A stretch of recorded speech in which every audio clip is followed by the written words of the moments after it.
So hello guys, ये video section 8 company के ऊपर जितनी भी कंपनीज एक्ट की एक्सेप्शंस लगती है उसके ऊपर होने वाली है। और इस टॉपिक पे से एग्जाम में 5 मार्कर एक ना एक क्वेश्चन तो बन ही जाता है, तो कह सकते हैं कि ये वीडियो काफ़ी ज़्यादा इंपॉर्टेंट भी हो सकती है। So let's start. बट उससे पहले यार चैनल को सब्सक्राइब कर दो, वीडियो को लाइक कर दो, अगर अच्छी लगे तो थोड़ी सी शर्म कर लो यार, स्टैटिस्टिक्स देखो एक बार मेरे, एक बार सब्सक्राइब कर दो और लाइक कर दो, ठीक है। तो स्टार्ट करते हैं, तब तक मैं कंपाइल करता हूँ इन सब चीज़ों को। सो सबसे पहले एक्सेप्शन है 2 क्लॉज 68 और 2 क्लॉज 71 में। तो ये बेसिकली 2 क्लॉज 68 प्राइवेट कंपनी और 2 क्लॉज 71 पब्लिक कंपनी। तो इसकी जो पेड अप शेयर कैपिटल होती है, अब नहीं होती, पहले होती थी। तो 68 में जो प्राइवेट कंपनी की paid up share capital 1 lakh होती थी और 2 क्लॉज 71 पब्लिक कंपनी की paid up share capital 5 lakh की होती थी। मतलब पहले होती थी, अब नहीं होती। तो कह सकते हैं ये नॉट एप्लीकेबल है। तो इसमें सेक्शन 8 कंपनी की एक्सेप्शन ही होती थी एक।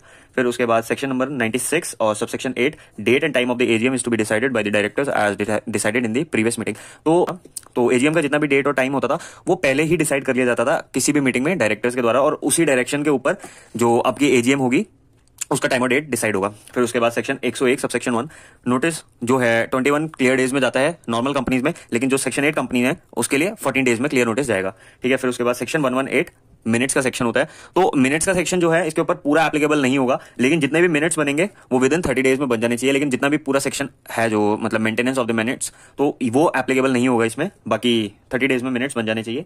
फिर उसके बाद section 136 subsection 1, copy of financial statement and auditors report. जो नॉर्मल कंपनीज होती है उसमें फाइनेंशियल स्टेटमेंट और ऑडिटर रिपोर्ट जो है 21 दिन में फाइल करनी होती है, लेकिन सेक्शन 8 कंपनी को 14 डेज के मतलब टाइम है। 14 डेज में मेंबर्स को और ऑडिटर्स को, और या फिर कोई भी अदर मेंबर जो एंटाइटल है to get the financial statement और ऑडिटर्स रिपोर्ट, तो 14 डेज में सेक्शन 8 कंपनी को देनी होती है। एंड फिर उसके बाद section number 149 subsection 1 clause B, जो नॉर्मल कंपनीज है उनमें मैक्सिमम डायरेक्टर्स 15 हो सकते हैं, लेकिन जो सेक्शन 8 कंपनी है उसमें 15 के बियॉन्ड भी डायरेक्टर्स जो है अपॉइंट किए जा सकते हैं, but the condition is SR pass होना चाहिए, मतलब 75% शेयर होल्डर्स की अप्रूवल आ जानी चाहिए। So section 150 creation of data bank, तो ये इस केस में एप्लीकेबल नहीं है, मतलब सेक्शन 8 कंपनी को डेटा बैंक कोई भी बनाने की लोड नहीं है, नीड नहीं है। So section 152 subsection 5, independent director की जो एक्सप्लेनेटरी स्टेटमेंट है वो नोटिस ऑफ द मीटिंग में अटैच करने की कोई जरूरत नहीं है। मतलब कि जो इंडिपेंडेंट डायरेक्टर है उसकी एक्सप्लेनेटरी स्टेटमेंट नोटिस में अटैच करने की कोई नीड नहीं है। फिर उसके बाद सेक्शन नंबर 160 कैंडिडेचर, जो भी कैंडिडेचर होगा इसमें 2 सबसेक्शन होते हैं।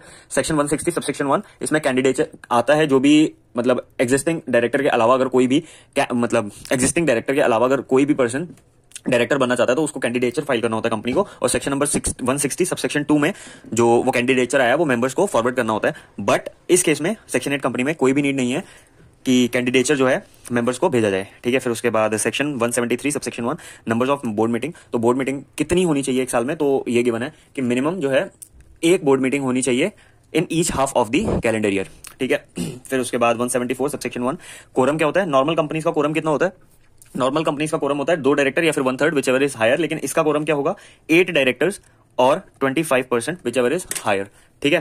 फिर उसके बाद 177 सबसेक्शन 2, फिर उसके बाद 177 subsection 2, members of the audit committee no need to form majority by independent directors. मतलब जो भी अगर नॉर्मल कंपनी होती है वो ऑडिट कमेटी अगर बनाएगी तो उसको मेजॉरिटी जो डायरेक्टर्स हैं ऑडिट कमेटी में वो इंडिपेंडेंट डायरेक्टर्स रखने पड़ेंगे, लेकिन इस केस में ऐसा नहीं है।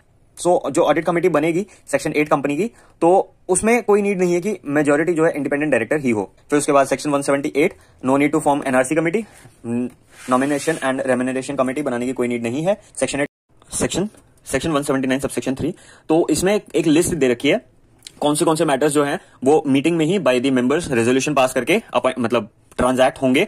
तो लेकिन उसकी कुछ एक्सेप्शंस है सेक्शन 8 कंपनी के लिए, that is borrowing of the money, अगर पैसा बोरो करना है या फिर इन्वेस्ट करना है या फिर ग्रांट करना है loan guarantee investment security to any person, तो उस केस में सेक्शन 8 कंपनी के केस में कोई भी नीड नहीं है कि मीटिंग बुलाई जाए और रेजोल्यूशन पास करा जाए। फिर उसके बाद लेकिन जो नॉर्मल कंपनी है उसमें रेजोल्यूशन पास करना जरूरी है इन मैटर्स के ऊपर। बाकी अब मैटर सारे पढ़ सकते हैं, उसमें कोई इश्यू नहीं है। फिर section 184 subsection 2, disclosure of interest of directors directly और indirectly with any body corporate firm etcetera. But section 8 company में ये एप्लीकेबल होगा, लाइक कोई भी डायरेक्टर जिसका इंटरेस्ट है डायरेक्टली और इनडायरेक्टली किसी और बॉडी कॉर्पोरेट में, फर्म में या फिर किसी उसके रिलेटिव का इंटरेस्ट है तो डिस्क्लोजर देना होता है। बट सेक्शन 8 कंपनी में ये डिस्क्लोजर देना होगा, लेकिन तभी देना होगा जब वो इंटरेस्ट डायरेक्टली या इनडायरेक्टली 1 लाख को एक्सीड कर जाता है। लेकिन अगर 1 लाख से नीचे का इंटरेस्ट है तो कोई नीड नहीं है कि डिस्क्लोजर उसको दिया जाए, मतलब वो डिस्क्लोजर दे।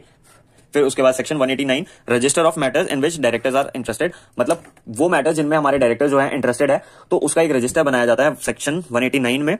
लेकिन इसमें भी ये एप्लीकेबल कब होगा? सेक्शन 8 कंपनी के केस में, जब उसकी वैल्यू 1 लाख से एक्सीड करेगी। That's it. इसकी सिर्फ यही एक्सेप्शन है, बाकी मैं एक बार फोटो डाल दूंगा, आप चेक कर लेना।